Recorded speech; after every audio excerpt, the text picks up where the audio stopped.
ഏതാനും വർഷം മുമ്പ് സോഷ്യൽ മീഡിയയിൽ ഒരു വ്യാജ വാർത്ത പ്രചരിച്ചത് ചിലരെങ്കിലും ഓർക്കുന്നുണ്ടായിരിക്കും. പ്രശസ്ത തെന്നിന്ത്യൻ ഗായിക എസ് ജാനകി അന്തരിച്ചു എന്ന വ്യാജ വാർത്തയാണ് എവിടെ നിന്നോ പൊട്ടിമുളച്ച് നവമാധ്യമങ്ങളിലൊക്കെ കറങ്ങിത്തിരിഞ്ഞത്. 9ാമത്തെ തവണയാണത്രേ എസ് ജാനകി മരിച്ചു എന്ന വ്യാജ വാർത്ത ഒരു വഴിപാട് പോലെ ഓരോ വർഷവും പ്രചരിക്കുന്നത് എന്നോർക്കണം. ഇത്തരം വ്യാജ വാർത്തകൾക്കെതിരെ ചലച്ചിത്ര രംഗത്തെ പലരും വളരെ വേദനാജനകമായി അന്നേ പ്രതികരിച്ചിരുന്നു. എന്തായാലും ജാനകിയമ്മ മരിച്ചില്ലെന്ന് മാത്രമല്ല, ഒരു മനുഷ്യജീവിതത്തിന്റെ സാക്ഷാത്കാരമെന്ന പോലെ 1000 പൂർണ്ണചന്ദ്രന്മാരെ കാണാനും അവർക്ക് ഭാഗ്യമുണ്ടായി. ആന്ധ്രാപ്രദേശിലെ ഗുണ്ടൂരിൽ 1938 ഏപ്രിൽ 23 ജനിച്ച ജാനകിയമ്മ നന്നേ ചെറുപ്പത്തിലെ തന്നെ സംഗീതത്തിൽ വളരെയധികം അഭിരുചി കാണിച്ചിരുന്നു. ഈ സംഗീത പാഠവും തിരിച്ചറിഞ്ഞ മാതാപിതാക്കൾ 10 വയസ്സ് മുതലേ ജാനകിയെ ശാസ്ത്രീയ സംഗീതം പഠിപ്പിക്കുവാൻ തുടങ്ങി. മദ്രാസിലെ സംഗീത കോളേജിൽ പഠിച്ചുകൊണ്ടിരിക്കെ ആകാശവാണി നടത്തിയ ഒരു സംഗീത മത്സരത്തിൽ 2ാം സ്ഥാനം ലഭിച്ചതോടുകൂടി എസ് ജാനകി സംഗീത രംഗത്ത് കൂടുതൽ ശ്രദ്ധിക്കപ്പെട്ടു.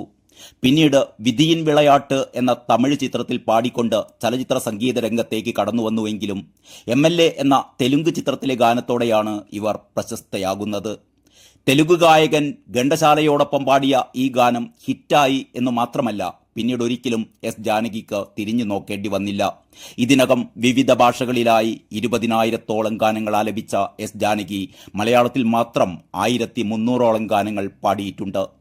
4 തവണ ദേശീയ പുരസ്കാരവും 14 തവണ കേരള സംസ്ഥാന പുരസ്കാരവും ലഭിച്ച എസ് ജാനകി മിന്നുന്നതെല്ലാം പൊന്നല്ല എന്ന ചിത്രത്തിലെ ഇരുൾ മൂടുകയോ എൻ വാഴ്വിൽ എന്ന ഗാനത്തോടെയാണ് മലയാളത്തിൽ തന്റെ ജൈത്രയാത്ര ആരംഭിച്ചത്. പി ഭാസ്കരൻ ബാബുരാജ് കൂട്ടുകെട്ടിലാണ് ജാനകിയമ്മയുടെ ഏറ്റവും മനോഹരമായ ഗാനങ്ങൾ പിറന്നു വീണത്.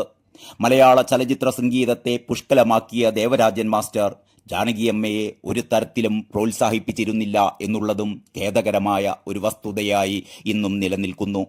ഏറ്റവും മികച്ച ഗായികക്കുള്ള മലയാളത്തിലെ ആദ്യത്തെ ദേശീയ പുരസ്കാരം നേടാൻ ജാനകിയമ്മക്കാണ് ഭാഗ്യമുണ്ടായത്. ഏറ്റുമാനൂർ അമ്പലത്തിൽ എഴുന്നള്ളത്ത് എന്ന ഗാനം ഓപ്പോൾ എന്ന ചിത്രത്തിനു വേണ്ടി പാടിക്കൊണ്ട് ദേശീയ പുരസ്കാരം നേടി ചരിത്രം സൃഷ്ടിക്കുവാനും അവർക്ക് കഴിഞ്ഞു. ഈ ഗാനത്തിന്റെ രചന പി ഭാസ്കരൻ മാഷും സംഗീതം MB ശ്രീനിവാസുമായിരുന്നു. മലയാളത്തിലെ ഏറ്റവും മികച്ച ഗാനങ്ങൾ പാടാൻ ഭാഗ്യമുണ്ടായത് എസ് ജാനകിയമ്മക്ക് തന്നെയാണ്. തളിരിട്ട കിനാക്കൾ തൻ താമരമാല വാങ്ങാൻ മൂടുപടം എന്ന ചിത്രത്തിൽ പി ഭാസ്കരൻ എഴുതിയത് ബാബുരാജ് സംഗീതം. വസന്ത പഞ്ചമി നാളിൽ ഭാർഗവീ നിലയം എന്ന ചിത്രത്തിൽ പി ഭാസ്കരൻ മാഷ് എഴുതിയത് ബാബുരാജ് സംഗീതം. സൂര്യകാന്തി സൂര്യകാന്തി കാട്ടുതുളസി എന്ന ചിത്രത്തിൽ എഴുതിയത് വയലാർ, സംഗീതം ബാബുരാജ്. താമരക്കൊമ്പിളല്ലോ മമ ഹൃദയം അന്വേഷിച്ചു കണ്ടെത്തിയില്ല എന്ന ചിത്രത്തിൽ പി ഭാസ്കരൻ മാഷ് എഴുതി ബാബുരാജ് സംഗീത സംവിധാനം നിർവഹിച്ചത്. എൻ പ്രാണനായകനെ എന്തു വിളിക്കും ചിത്രം പരീക്ഷ എഴുതിയത് പി ഭാസ്കരൻ മാഷ്, സംഗീതം ബാബുരാജ്. താനേ തിരിഞ്ഞും മറിഞ്ഞും ചിത്രം അമ്പലപ്രാവ് എഴുതിയത് പി ഭാസ്കരൻ മാഷ്, സംഗീതം ബാബുരാജ്. അവിടുന്നൻ ഗാനം കേൾക്കാൻ ചിത്രം പരീക്ഷ എഴുതിയത് ഭാസ്കരൻ മാഷ്, സംഗീതം ബാബുരാജ്. ആ നിമിഷത്തിന്റെ നിർവൃതിയിൽ ഞാനൊരാവണി തെന്നലായി മാറി ചിത്രം ചന്ദ്രകാന്തം ശ്രീകുമാരൻ തമ്പി എഴുതിയത് MS വിശ്വനാഥൻ, സംഗീതം. നീലജലാശയത്തിൽ അംഗീകാരം എന്ന ചിത്രം ബിച്ചു തിരുമല എഴുതി AT ഉമ്മർ സംവിധാനം. ഒരു കൊച്ചു സ്വപ്നത്തിൽ ഇത് തറവാട്ടമ്മയിലെ ഗാനമാണ്, പി ഭാസ്കരൻ മാഷ് എഴുതിയത്, ബാബുരാജ് സംഗീത സംവിധാനം. മഞ്ഞണി പൂനിലാവ് ഇതും പി ഭാസ്കരൻ മാഷ് എഴുതിയത് തന്നെ, ചിത്രം നഗരമേ നന്ദി, K രാഘവൻ സംഗീതം. ഉണരൂ വേഗം നീ സുമറാണി മൂടൽമഞ്ഞ് എന്ന ചിത്രത്തിൽ പി ഭാസ്കരൻ മാഷ് എഴുതി, ഉഷാ ഖന്ന സംവിധാനം. പുലയനാർ മണിയമ്മ പൂമുല കാവിലമ്മ ഇത് പ്രസാദം എന്ന ചിത്രത്തിൽ പി ഭാസ്കരൻ മാഷ് എഴുതിയത്, ദക്ഷിണാമൂർത്തി സംവിധാനം. സ്വർണമുകിലെ സ്വർണമുകിലെ ഇത് ഞങ്ങളുടെ കഥ എന്ന ചിത്രത്തിൽ പി ഭാസ്കരൻ മാഷ് എഴുതി, ജോൺസൺ സംഗീത സംവിധാനം.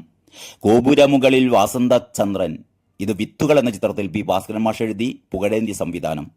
ഒരു വരം തേടി വന്നു ചിത്രം ശ്രീ ഗുരുവായൂരപ്പൻ ONV ആണ് രചന നിർവഹിച്ചത്, സംഗീതം ദക്ഷിണാമൂർത്തി. ഇങ്ങനെ എണ്ണിയാലൊടുങ്ങാത്ത ഗാനങ്ങളാണ് ജാനകിയമ്മ കൈരളിക്ക് സംഭാവന ചെയ്തത്. അരനൂറ്റാണ്ടിലേറെക്കാലം നീണ്ടുനിന്ന പൊതുരംഗത്തെ സംഗീത സബരി അവസാനിപ്പിച്ച് സ്വന്തം നാട്ടിലെ കൊച്ചു കൊച്ചു സന്തോഷങ്ങളിൽ പങ്കുകൊണ്ട് വിശ്രമജീവിതം നയിക്കുന്ന ജാനകിയമ്മക്ക് 1000 പൗർണമി ചന്ദ്രികകളുടെ മനോഹാരിത ദർശിക്കാനും ഭാഗ്യമുണ്ടായി. 1200-ലധികം ഗാനങ്ങൾ പാടി കേരളീയരുടെ ഹൃദയം കവർന്ന എസ് ജാനകിയമ്മ ഒരു മലയാള സിനിമയിൽ ചെറിയൊരു റോളിൽ അഭിനയിച്ചിട്ടുണ്ട് എന്നുള്ള കാര്യം പലർക്കും പുതിയൊരു വാർത്തയായിരിക്കും. 1973 പുറത്തുവന്ന മനസ്സ് എന്ന ചിത്രത്തിലാണ് എസ് ജാനകിയമ്മ ഒരു പ്രത്യേക രംഗത്ത് അഭിനയിച്ചത്. ഹമീദ് കാക്കശ്ശേരി രചനയും സംവിധാനവും നിർവഹിച്ച മനസ്സ് എന്ന ചിത്രത്തിൽ പ്രേം നസീറും ജയഭാരതിയുമായിരുന്നു നായികാനായകന്മാർ. പ്രേം നസീറിനു വേണ്ടി ജയഭാരതിയെ പെണ്ണുകാണാനെത്തുന്ന ചെറിയൊരു രംഗത്താണ് എസ് ജാനകിയമ്മ പ്രത്യക്ഷപ്പെടുന്നത്.